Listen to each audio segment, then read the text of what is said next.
Welcome back to another edition of Watching Film with Seth Varnadore. I'm going to go into something I think is going to be really relevant to the next season of Florida football. We've heard about it all spring. The quarterback run game is going to be back as a big part of the offense.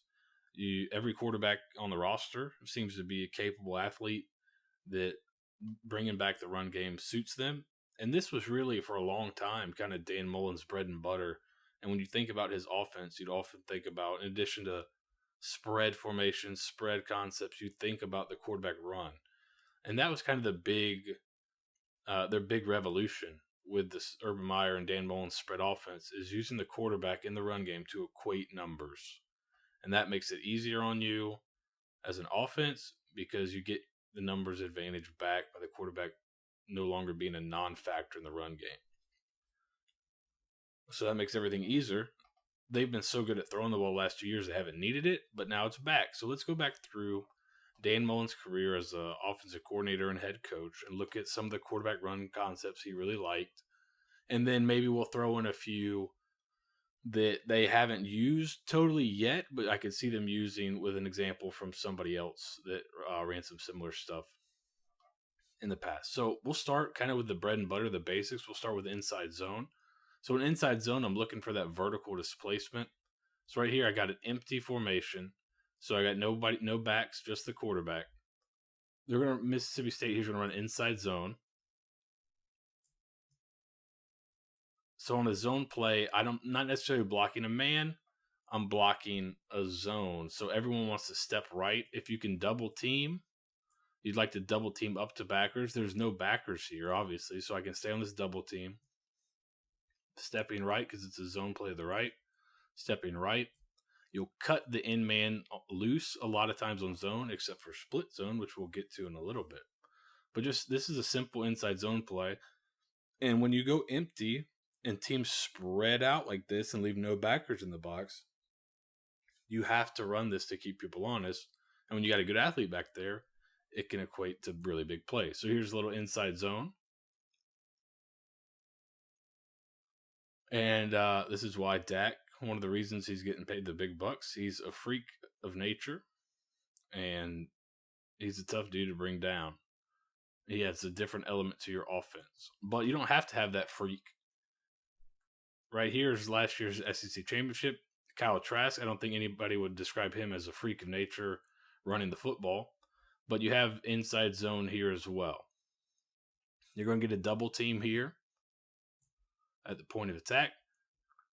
Block, block, block.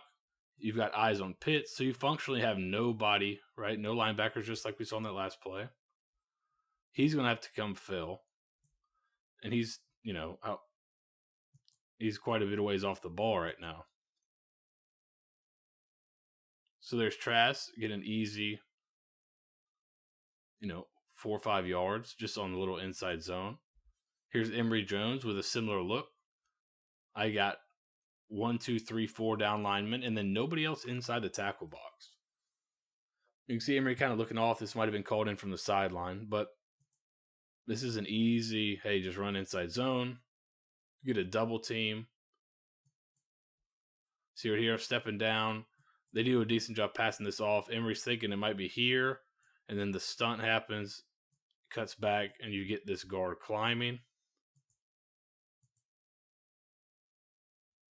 And a nice pickup on second and long to get you in a third and manageable. Here's a little bit, looks a little bit more like an outside zone with the quarterback's aiming point. Inside zone, you want that vertical displacement. You're trying to get vertical push. Outside zone is a little bit more wide. You're looking for a horizontal push. But it's hard to tell exactly. But you have the quarterback. You see a wide aiming point right here. Again, a wide aiming point there. Let that one run again. We'll slow it down a little bit. Wide aiming point. Here, you're pushing the line of scrimmage, and then once you see that crease, you get vertical. So push it, stick your foot in the ground, get vertical. He breaks through there for a touchdown. Now, Florida's run this a little bit with Emory Jones.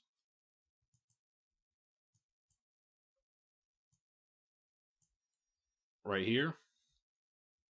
Push the line of scrimmage, stick your foot in the ground, and get vertical.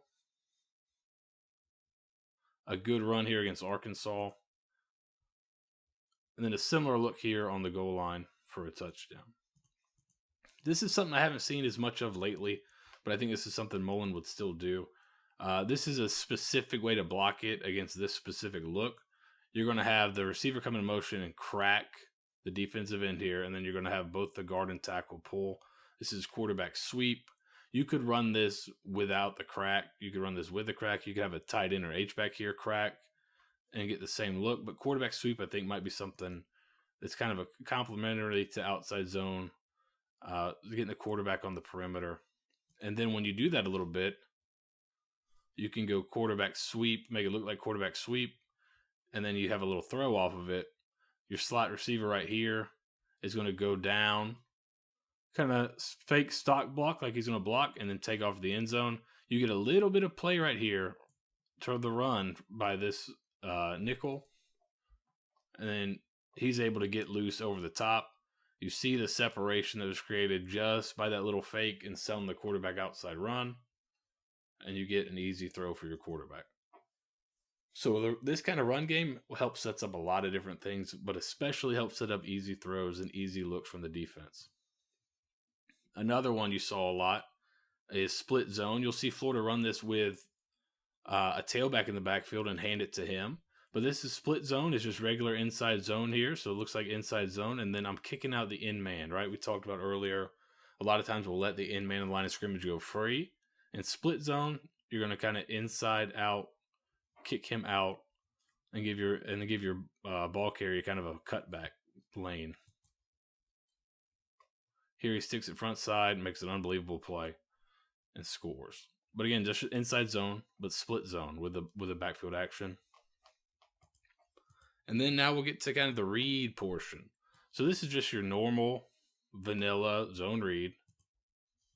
Inside zone, like we said, a lot of times, except for split zone, right? We're going to leave the end man in line of scrimmage. We're going to cut him loose. And now he's the read man. Zone to the left. We're going to read the right defensive end. There he is, right here. We see right here, he takes the back. That's an easy read for the quarterback. And now it's just a foot race. This guy was a pretty good player for the Gators, so he's able to get this thing in and score. But anytime you put a great athlete in space against a linebacker, you got to feel pretty good about that.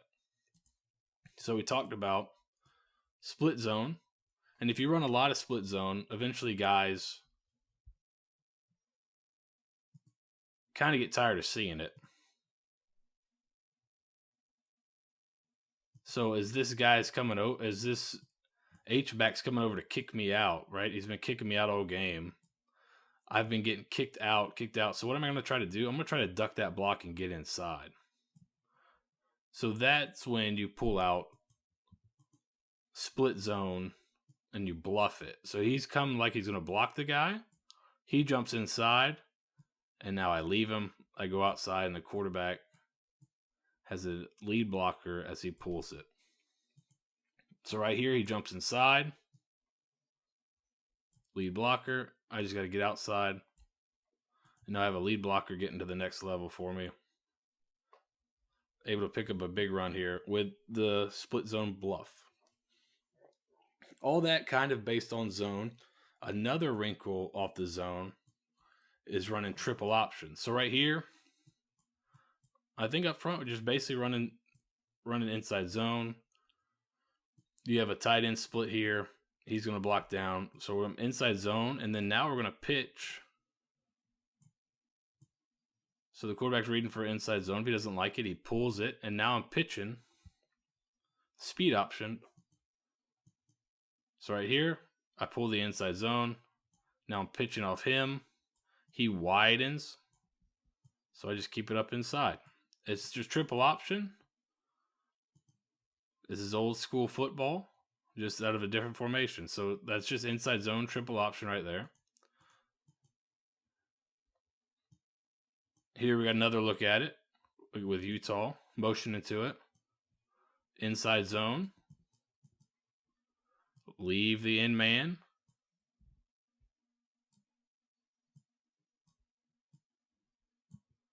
1, 2, 3, triple option. Dive man, keep, pitch man. Watch this defensive end. He doesn't squeeze it. He doesn't attack the mesh. So hand it off. So you also open up lanes for your running game with this kind of movement. You see he's widened out. The motion's kind of messed him up. Opens a nice lane for the runner for inside zone here. Here's another look at it later. Same idea. Who's the end man now? Well, now he's kind of the end man, right? The way they lined up. Inside zone. So for the lineman, nothing's changed. So if you want to talk about making life easy on the lineman, which I think Florida would like to do, right? I can do a lot of different stuff back here with these with these three guys. I can do a bunch of different things. But so far, all these things we've watched, the blocking scheme's been pretty similar. A lot of these have been zone-based. So, with the motion, right, here's inside zone. Look at all the play you get out of the motion and watching the pitch man. Eyes on this guy, eyes on the quarterback, and now you have a simple inside zone here, which the back makes a great play on there. Wasn't blocked up perfectly, but you see you have the numbers advantage. And then sometimes, now here's the end man. He squeezes it. Thank you. Now you're reading him. Where's he going to go? He widens. Right, he widened out, so now I get vertical as the quarterback.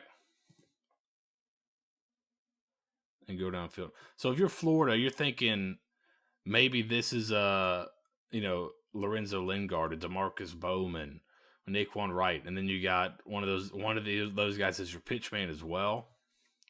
So now you're putting a lot of great athletes in space, and your quarterback is one of them. He's one of your great athletes. So you can get some people a lot of problems. So now how do you update the triple option? People say maybe the triple option is a little antiquated. Well, here's how you can update it. He's still your dive guy. We're going to run zone.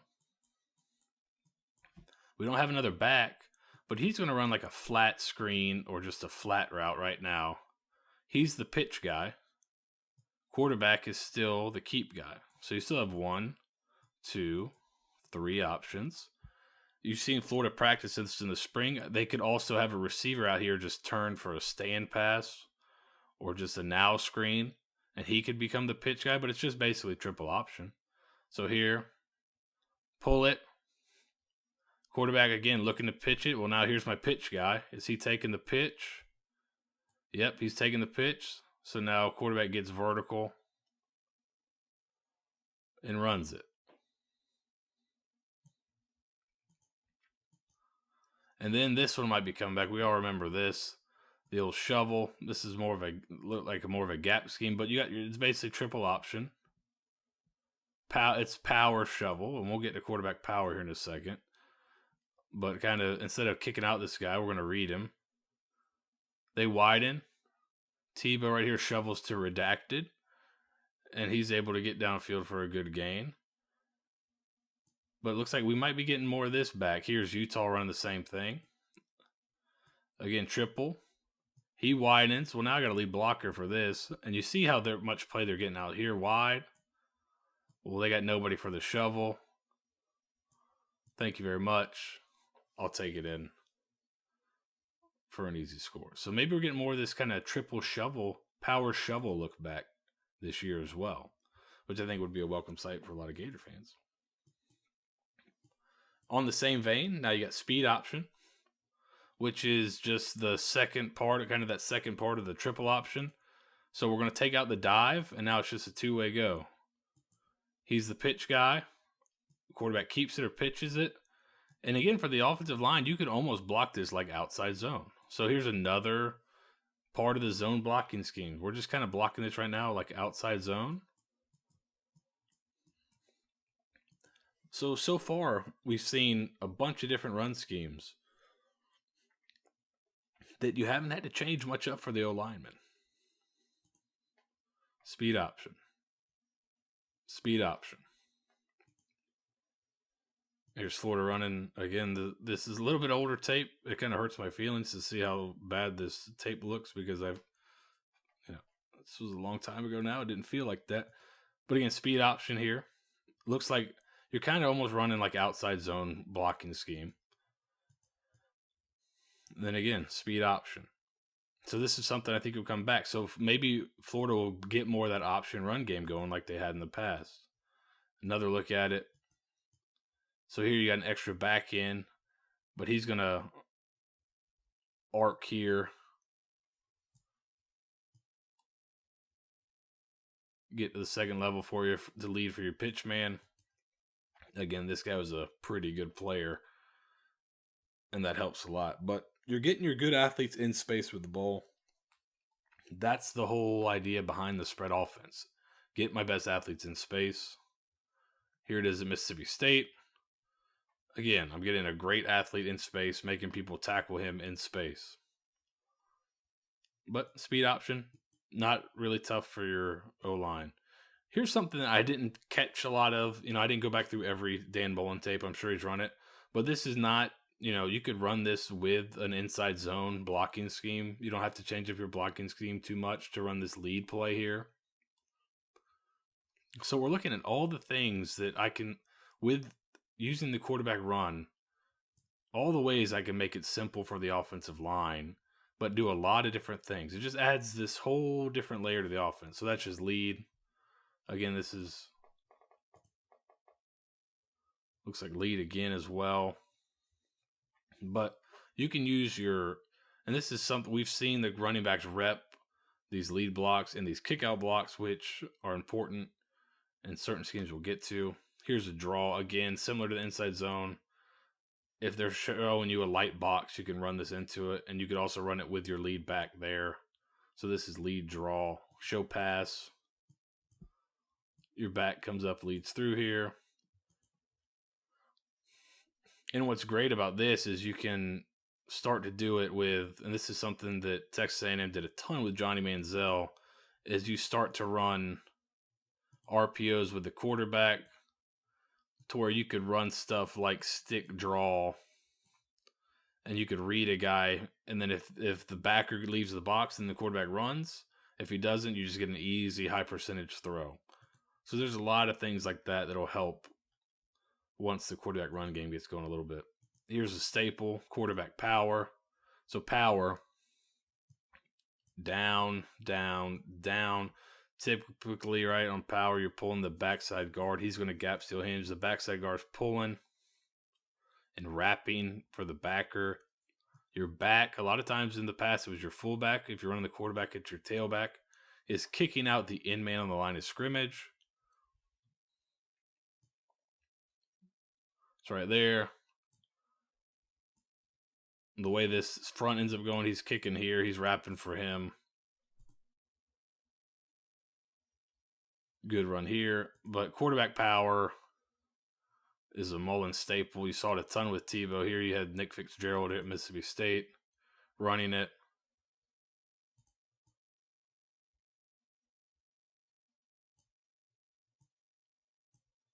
This one's a little bit of a wrinkle here.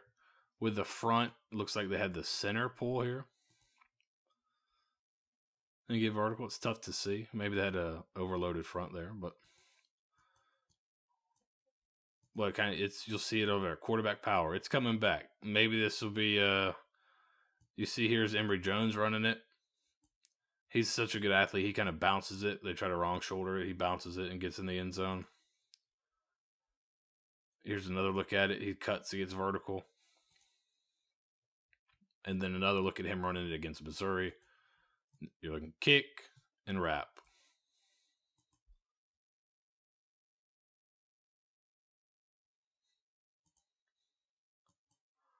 And this is where we saw it a lot.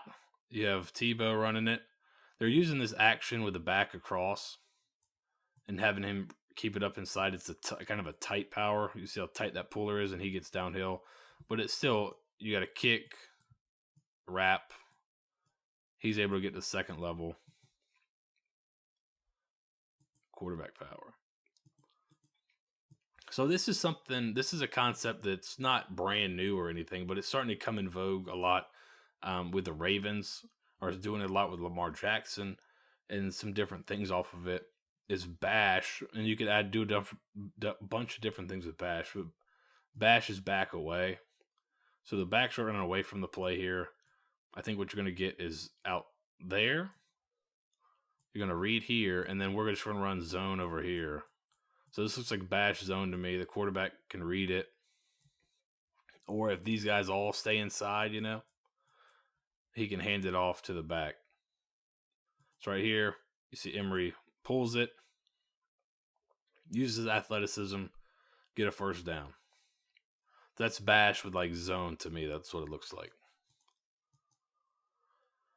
This is a similar look, right? You got back away here, and they're running dart, is what it appears to me. Dart is when you pull the tackle.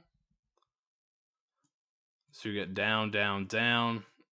He's out here, and you have your tackle wrapping around.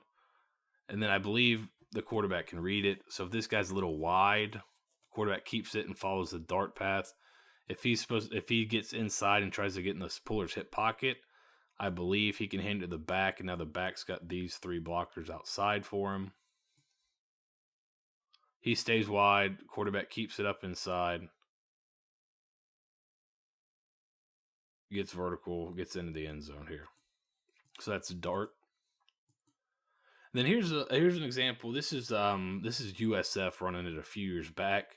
But this is something I think you could see from Florida. I didn't get a real good look at a bash counter at Florida. I think they have a little bit of it, but this is what you get.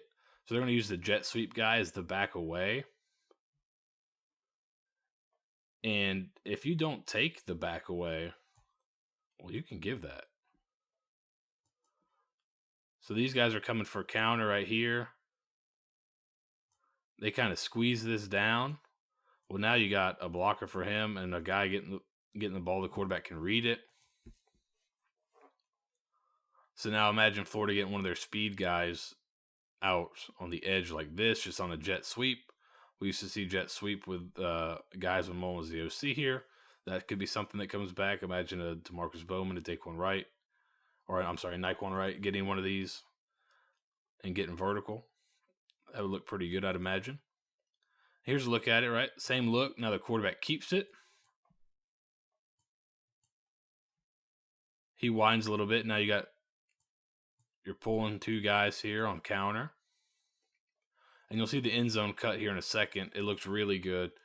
But this is something that I don't think I've seen Mullen run exactly. He maybe run one, but I just like the example of this one because you can really see it with the film here. We're down, down, down. Right, down block, down block, down block, down block. Use this to hold these guys back here so I don't have to block them. And now I'm pulling 2 extra blockers to the front side. Bang right there. You can see they used a tight end with a wing. But now your quarterback, that's a good athlete, is able to get out in space. Just a good look at it. Here's Florida running traditional counter with Emory Jones here. Again, you make people... So it looks like Virginia wanted to play with 2 safeties. But you make them match up because you will throw this bubble down here. So you make them match up.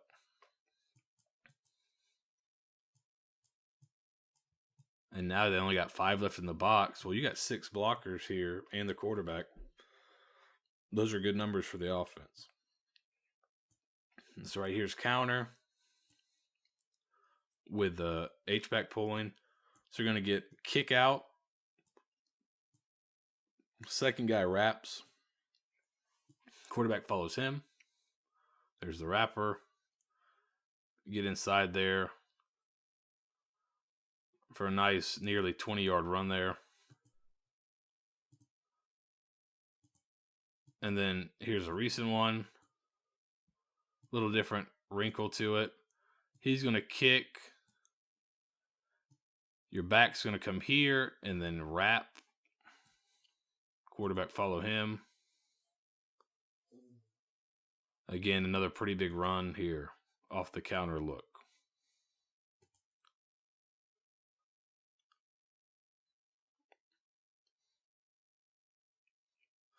And then this one I wouldn't call counter necessarily. It's a similar look.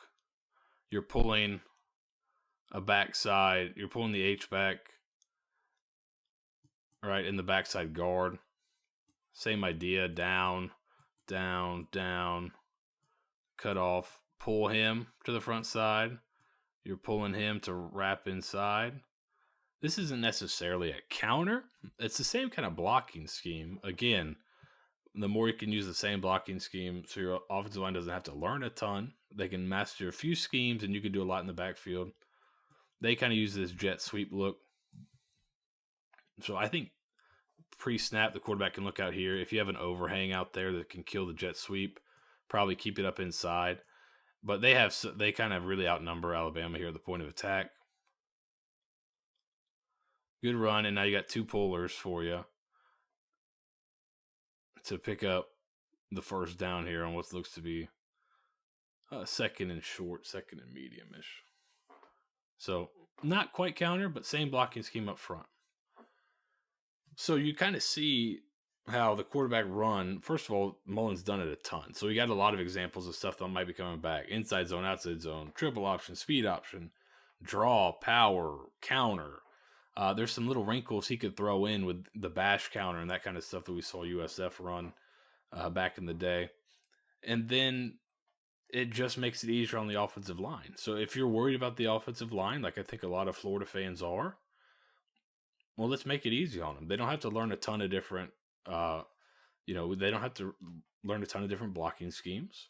Master zone, master power, master counter, and we're good to go. We'll change up the backfield action and all that kind of stuff ourselves to make it look like a lot of different things, but it really isn't. So I think if you're a Florida fan, you have to be excited to have the quarterback run game back. It really equates numbers for you in the run game. So I think you'll see Florida as a much better rushing team than they have in the last few years, and that'll be a welcome sight for many Gator fans.